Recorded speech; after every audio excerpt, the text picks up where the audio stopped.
Sup mga repa, this is Kuya Nikki again nagbabalik, and today tayo nagluto ng pinangat na sapsap. So in 60 seconds ibabagi ko dito kung paano ko niluto ito. So ito meron tayo ditong kamatis, luya, tsaka sibuyas. Nilayer lang natin dito kasama yung ating isdang sapsap.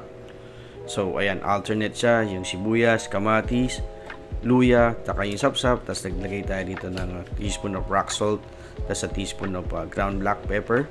Tapos titimplahan din natin to ng 1.5 tablespoon patis. Now, lalagyan din natin to ng kalamansi. So, mas marami, mas masarap.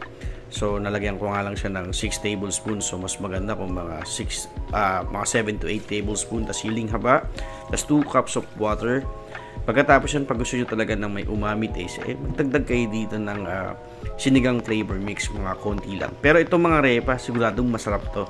So, ayan, tapos na.